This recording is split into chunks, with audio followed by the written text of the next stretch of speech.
Hello everyone, first time మన channel చూస్తుంటే subscribe చేసుకోవడం మర్చిపోవద్దు. వీడియోలోకి వెళ్ళినట్లయితే దీపని శౌర్యని చంపాలని ప్రయత్నించింది జ్యోత్స్నని అని తెలుసుకున్న దీప చెప్పలేనంత కోపంతో ఊగిపోతూ శివనారాయణ ఇంటికి వచ్చి గదిలో ఉన్న జ్యోత్స్నని బయటికి తీసుకువచ్చి చటామడ చంపలు వాయిస్తూ ఉంటుంది.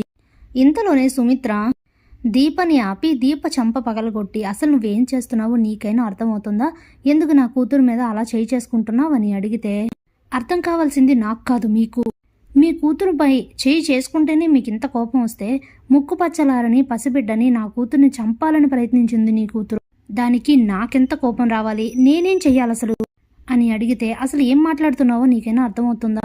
ఎందుకు ఇలా అంటున్నావు అని సుమిత్ర అడిగితే, నా కూతుర్ని స్కూల్ నుంచి తీసుకొని వస్తుంటే దారిలో రౌడీలను పురమాయించి నన్ను నా కూతుర్ని చంపాలనుకుంది.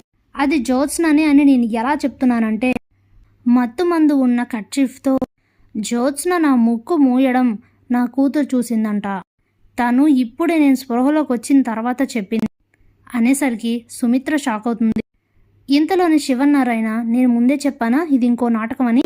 ఏంటి ఆ చంటిది చెప్పింది నువ్వు నమ్ముతున్నావా?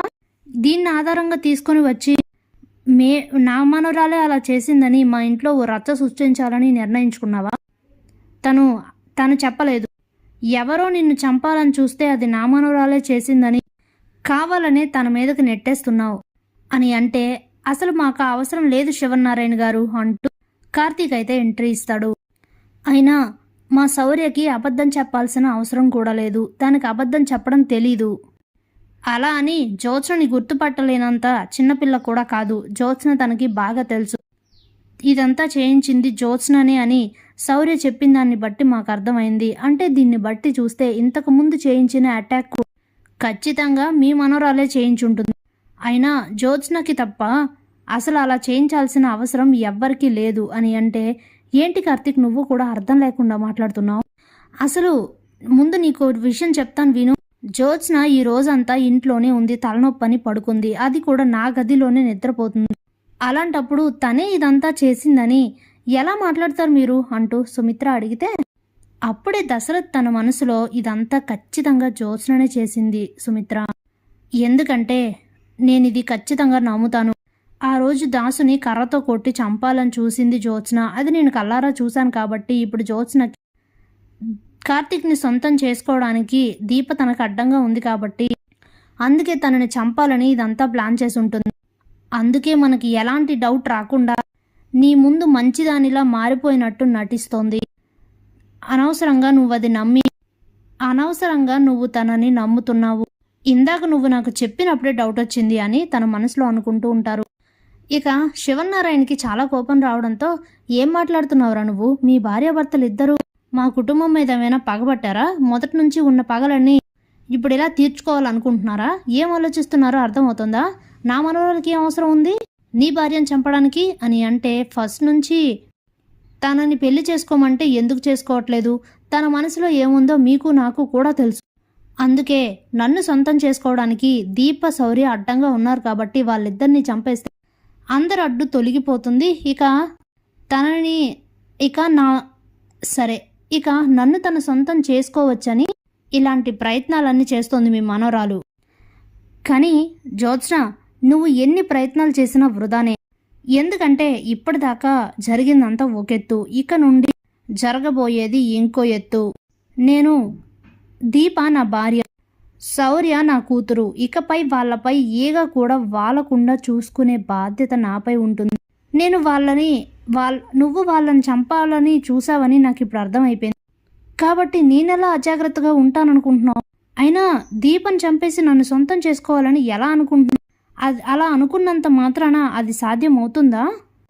అసలు ముందు నిన్నిలా తయారు చేసిన మీ తాతగారు అనాలి. నువ్వు రోజు రోజుకి ఇంత దిగజారి ప్రవర్తిస్తున్నావు కాబట్టి. కానీ సరేలే అని ఓపిక పడుతూ వస్తూ ఉంటే నువ్వు ఈరోజు ఇంతకు తెగించావు కదా. ఇప్పుడు నిన్ను ఏం చేసినా తప్పులేదు.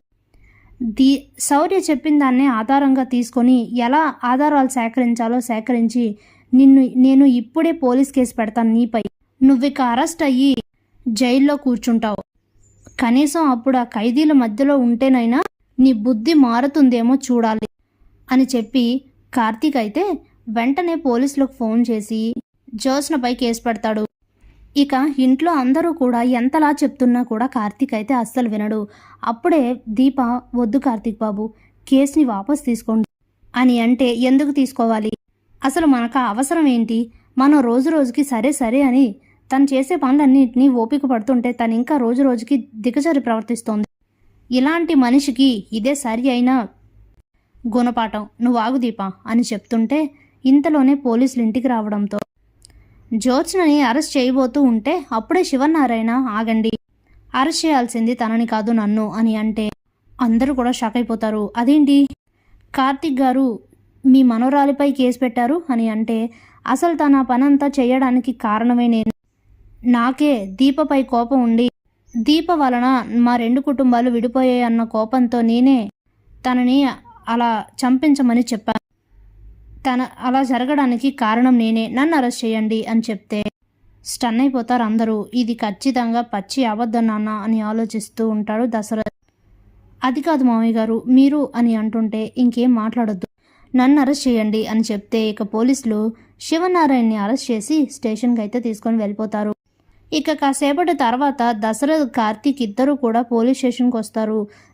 కార్తీక్ బయటే ఉన్న దశరథ్ శివనారాయణ దగ్గరికి వెళ్ళి మాట్లాడుతూ ఉంటే, ఏంటి నాన్న ఇదంతా, ఇది అబద్ధం కదా అని అంటే, అవును ఇది అబద్ధమే, కానీ జ్యోత్స్న అరెస్ట్ అయిందంటే ఇప్పుడు తనకి పెళ్లి కూడా అవ్వదు, అందుకే తప్పనిసరి పరిస్థితుల్లో ఈ దారుణాన్ని నాపై వేసుకోవాల్సి వచ్చింది. జ్యోత్స్న రోజు రోజుకి మన ఇంటి పరువుని బజారుకి ఈడుస్తోంది అంటూ బాధపడుతూ ఉంటారు శివనారాయణ. ఇక బయటకు వచ్చి కార్తీక్కి దశరథ్ అయితే ఈ విషయం చెప్తారు. దాంతో కార్తీక్ కూడా చాలా ఫీల్ అవుతాడు. Thanks for watching.